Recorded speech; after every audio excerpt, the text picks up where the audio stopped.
Hello everyone! Today we're going to talk about a phenomenon called social commerce. Well, to start off, let me mention this fact. Some people believe that shopping has always been a very social activity. Let's picture this. Two girlfriends go to the mall, one of them tries something on, comes out and immediately asks, "So what do you think?" In other words, she needs a second opinion, she needs some kind of validation. And people note, and research even shows this, that shopping together is much more fun than shopping alone. Well, unless it's some kind of utilitarian shopping, like for groceries, for example.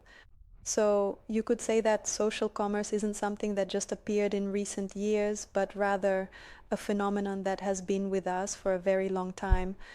But how is all of this connected to the online world? What has changed and what useful things can we take away as Amazon sellers? Let's figure it out. Let's start with the most basic definition. What do I mean by social commerce? It's when a person, a client sees, a potential client who didn't even have such a need yet, sees some product or service in their feed. Maybe they didn't even have the idea to buy this product, or maybe it was somewhere deep in the background. And so they saw it, and through interaction with a specific blogger, with a specific influencer, the client became interested. Their trust in this blogger is high, and they decided to make a purchase right here and now. Let's compare this to how it was, well, let's say 10 to 15 years ago. To begin with, people always developed a need first, like, I need something. Then there was a research phase if the product wasn't very impulsive, and only after that would people go to some specialized shopping websites, compare prices, and maybe make a purchase. But now we're saying that people have started buying not from brands.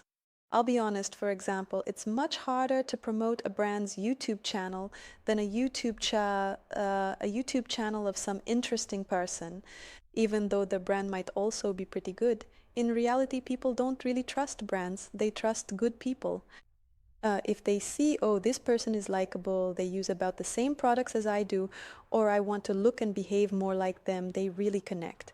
It's much easier to trust a good person than a good brand.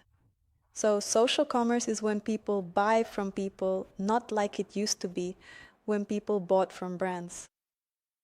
The social commerce market is enormous. In 2025 in the US, it's estimated to be $100 billion, and a quarter of that is TikTok. So this whole TikTok shop movement, all of that, it all goes into this piggy bank. Now let's figure out how we can take part in this. Social commerce is shopping without a store.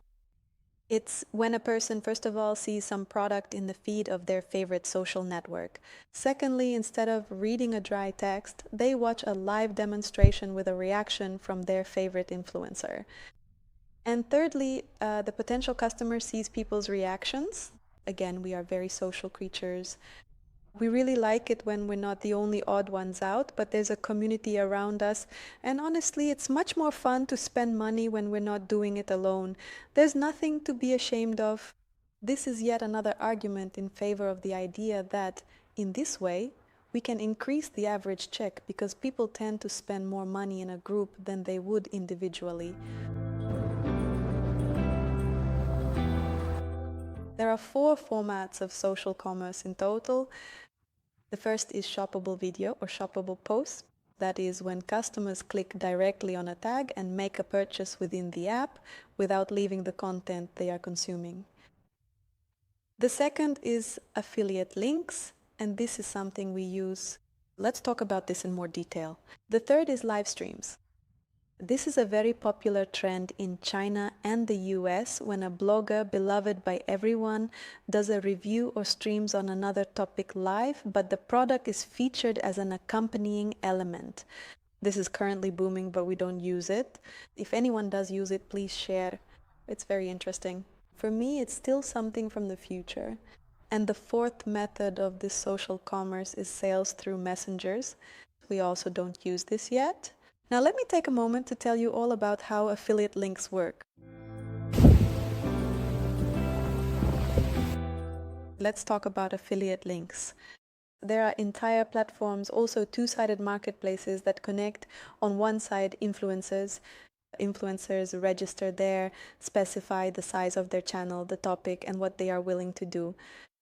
And on the other side, there are e-commerce companies, some sellers, for example, sellers on Amazon who provide products and want one of these influencers to write a review about their product.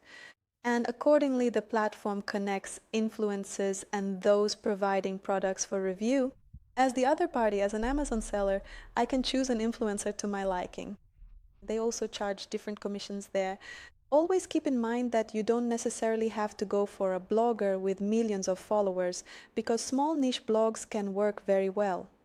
That's because a blogger with millions of followers usually has a more mainstream and colder audience. In other words, the larger the audience, the more diverse and varied the spectrum within that audience. And not all of them are engaged with that blogger. Some just followed for the sake of it. But if the blogger is small, their audience can be very warm, and literally, even if they have 50,000 followers, the sales might be higher than those of a blogger with 2 million followers. And the price that the blogger asks for this integration will be much better. And what's important to remember, you should have attribution links ready. On Amazon, you need to prepare these kinds of things for each product. Well, not for every product, but for those products you're promoting through affiliates. Affiliates are exactly those influencers who will showcase your product. And as a result of this joint work, this collaboration, you'll need to calculate how many sales this blogger brought in, because the terms of cooperation can vary. For example, he says, I'm such and such a major blogger. $100, $200 is my fixed fee. That's just for my work, basically for creating some content. And then I also want, say, 5% from each sale. But 5% is not much. We just work in fairly low margin categories, so we can't always offer more. But if your category has a higher margin, say clothing, where marketing budgets are by default higher than kitchenware, for example. So if you work in higher margin product groups, then of course it's better to offer the influencer a higher percentage. Then the influencer will be more interested and will likely create better content and put in more effort. In general, you shouldn't be stingy with influencers, because otherwise they won't put in the effort. And there are cases, actually it happens all the time, where we send a product through such a platform and say, well, here, please make a review. Then nothing happens. The product is sent, but there are no reviews, no responses at all. And the platform bears no responsibility for this. So be careful. If you have a really expensive product, then probably you shouldn't send it right away to unverified influencers. But if you have some related products, for example, we have friends who sell, let's say, Geiger counters, basically scientific devices. And before, they only had Geiger counters, but then they introduced a lot of cool merchandise with a scientific theme. And my advice is, for example, to start by sending out some merchandise, some cheaper products. And then if everything goes really well, you can send a scientific device to a trusted blogger. Right now, all platforms are moving in this direction. We'll see, of course, how this race ends, whether we really do move en masse into social commerce, or if, say, half the market goes that way and the other half remains with traditional online shopping. But what are the 4 factors that guarantee social commerce will keep growing? First of all, there are smart algorithms that will seamlessly and natively show you that reel or that integration at just the right moment. Whether you already had a need or that need was very latent, the algorithms are getting smarter and smarter. And this transition where you just thought about something and already, there's a reel reviewing that product, these algorithms will only get better and better. Secondly, it's about demonstration. So it's not just like, here are 5 photos, a short video, and our description. Now go to YouTube and do your own research.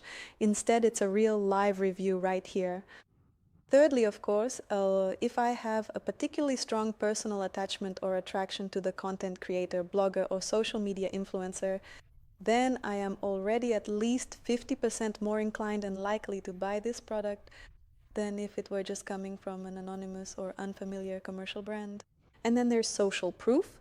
If other people write comments, for example, during a live stream and share additional information like, yes, I bought it too, and so on, then of course people will get even more warmed up and will be even more ready to buy even more. Let's touch on a couple of subtle points. Well, first of all, most likely social commerce will work differently in different categories. For example, if we're talking about categories like typically beauty and maybe clothing, these are categories where, so to speak, you can never have too much. Customers are always ready to buy something extra. It's not a utilitarian category, meaning you could basically do without it. Sometimes it's an impulse category. Overall, in such categories, social commerce works great. If the category is, well, purely utilitarian, in other words, we don't dream about something until we really need it, well, what can you do? People only need utilitarian things at the moment when they actually need them. And there's another subtle point, returns. Because, of course, the more impulsive the purchase was, the higher the likelihood of a return. And all these platforms and marketplaces, of course, will have to handle these returns. So, a significantly higher rate of product returns is much more likely to be anticipated and expected with these specific types of social commerce purchases. And in conclusion, I'll say that according to an article in The Guardian, 200,000 small businesses in the UK are already present on TikTok Shop, and this number will only continue to grow.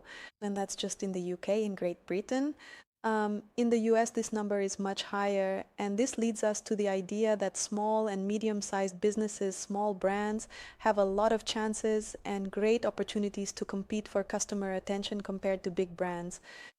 Wishing you great sales. Bye bye.